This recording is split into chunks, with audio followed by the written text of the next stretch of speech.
নমস্কার বন্ধুরা, আমার শখের রান্নাঘরে সবাইকে অনেক স্বাগত জানাই। আজ আমি আবার চলে এসেছি নতুন একটা ভিডিওর সাথে। আশা করি সবাই খুব ভালো আছেন, সুস্থ আছেন।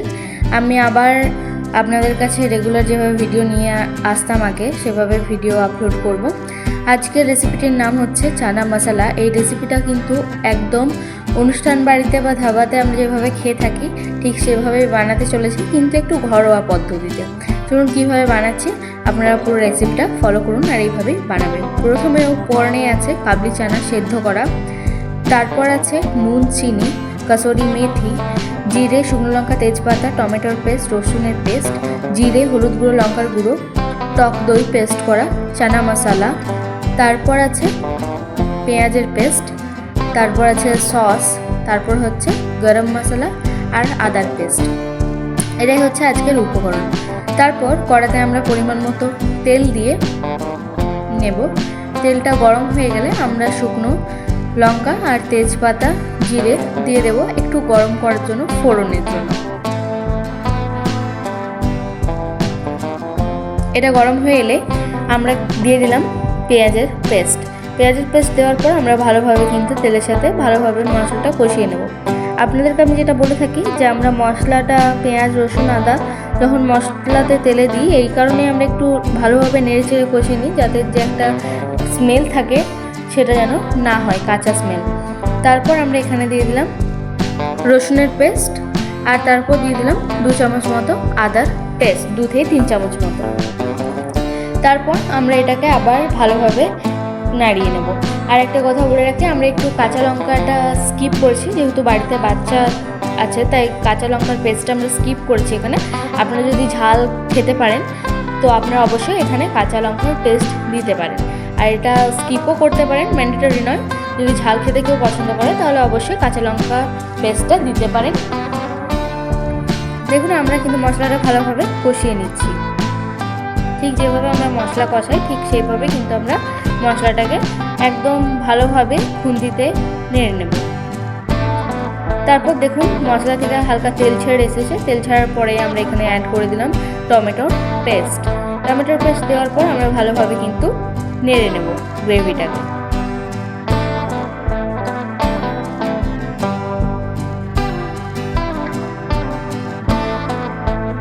দেখুন কালারটা কিন্তু খুব সুন্দর চলে এসছে এখানে নাড়াচাড়া করতে করতে, আর ফুটেও এসেছে। যেভাবে আমরা তেল ছাড়া দেখে থাকি সেইভাবে কিন্তু আমরা দেখছি যে এখানে কিন্তু হালকা ফুটেও এসেছে পুরো গ্রেভিটা। তারপর আমরা আবার ভালোভাবে একটু নাড়িয়ে নেব।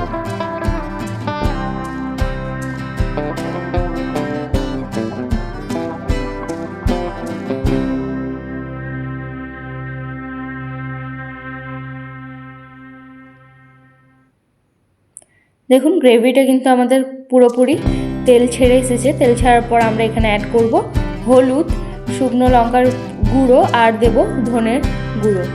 দেওয়ার পর আমরা কিন্তু ভালোভাবে মশলাটাকে আরও আরেকবার কষিয়ে নেব। এই রেসিপিটা কিন্তু খুব সহজ এবং অনুষ্ঠান বাড়ির মতোই হতে চলেছে, আপনারা অবশ্যই বাড়িতে ট্রাই করবেন।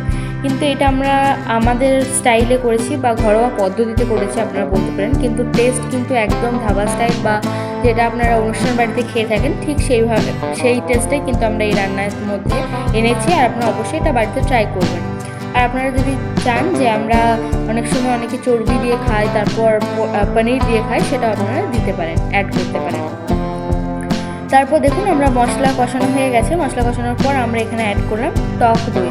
আমি আপনাদেরকে যখন উপকরণ প্রথমেই বললাম টক দইটা পেস্ট করা, শুধু টক দইটা মিক্সি গ্রাইন্ডারে হালকা পেস্ট করে নেবেন তাহলেই হবে। দেখুন টক দইটা দেওয়ার পর কালারটা কিন্তু কি চেঞ্জ হয়ে গেছে। যে কোনো রান্নায় যখন দেখবেন কাজু, তারপর চারমগজ বা টক দই যখন আমরা দিয়ে থাকি তখন কালারটা কিন্তু আলাদাই আসে আর স্বাদটাও একটু বেড়ে যায়। তাই দেওয়ার পর আমরা কিন্তু ভালোভাবে দেখুন নাড়িয়ে নিচ্ছি, আর যত আমরা কষাচ্ছি মশলাটা তত কিন্তু আমাদের এখানে দেখতেই পাচ্ছেন তেল ছেড়ে আসছে।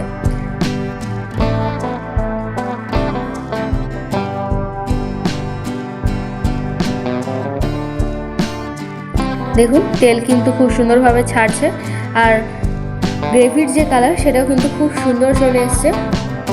খুব অনবদ্য একটা রেসিপি হতে চলেছে, আপনারা অবশ্যই বাড়িতে ট্রাই করবেন। দেখুন এটা এবার একটু একটু তেল ছাড়ুক আরও ভালো করে।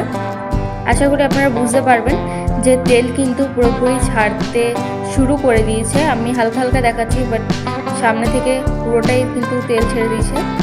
আপনারা হয়তো খুব ভালো করে দেখলে এটা বুঝতে পারবেন।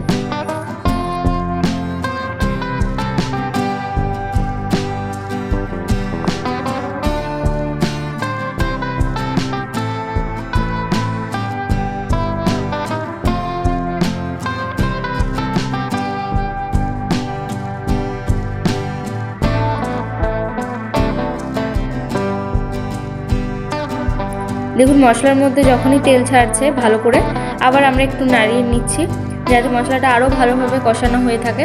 তাই যতবার তেল ছাড়ছে আমরা কিন্তু ভালো করে হাতা দিয়ে সেটাকে নাড়িয়ে নিচ্ছি যাতে আরও ভালো করে তেলটা ছেড়ে দেয় রান্নার মশলা থেকে। আর আমি যেটা আপনাদেরকে প্রত্যেকটা ভিডিওতেই বলে থাকি যে যখনই দেখবেন গ্রেভির মধ্যে বা মশলাটা যেটা আমরা বানাচ্ছি সেটা থেকে যখন দেখবেন তেল ছেড়ে এসছে তখন জানবেন আপনাদের মশলা কষানোটা কিন্তু একদম পারফেক্ট হয়েছে, বা জানবেন হ্যাঁ মশলা কষানোটা কিন্তু একদম হয়ে গেছে। এবার দেখুন তেল কিন্তু ছেড়ে দিয়েছে পুরোপুরি, আপনারা খুব ভালো করে দেখতে পাচ্ছেন বা বুঝতে পারছেন। এরপর আমরা একটু পরিমাণ মতো ব্যালেন্সের জন্য চিনি অ্যাড করলাম 1 চামচ মতো। তারপর দেওয়ার পর আমরা আরও ভালোভাবে মশলাটা নাড়িয়ে নেব।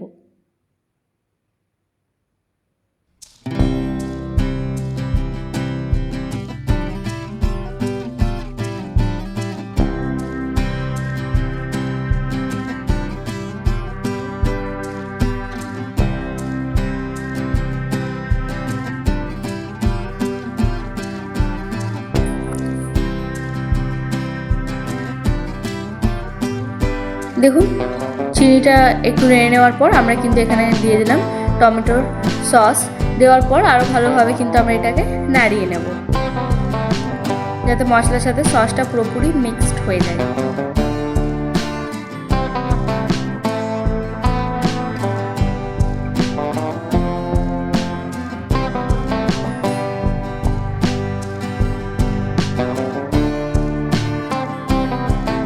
আমি জানি হয়তো ক্যামেরাটা একটু হিলে যাচ্ছে, কারণ আমাদের যে ফোনের হোল্ডারটা রিং লাইটের সাথে যে হোল্ডার থাকে বা পার্সোনাল যেটা হোল্ডার আলাদা করে সেটা একটু প্রবলেম করছিল সেখানে, তাই একটু ভিডিওটা একটু নড়াচড়া হয়েছে, তাই কিছু মনে করবেন না বন্ধুরা।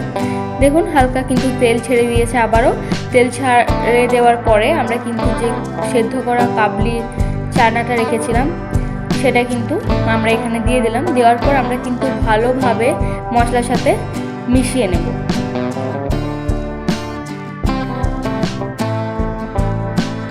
দেখুন খুব সুন্দর একটা কালার কিন্তু চলে এসেছে অলরেডি, এটা আর বলার অপেক্ষা রাখে না।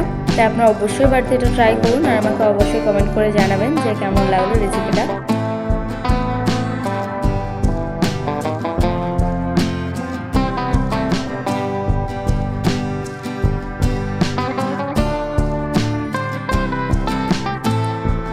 দেখুন হালকা হালকা কিন্তু ফুটেও এসেছে।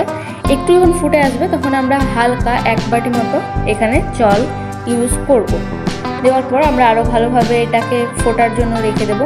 আর আপনাদের আমি যেটা বলছিলাম যে পনির বা চর্বি যেটা আপনারা ইউজ করেন তো সেটা ইউজ করতে পারেন। কখন ইউজ করবেন?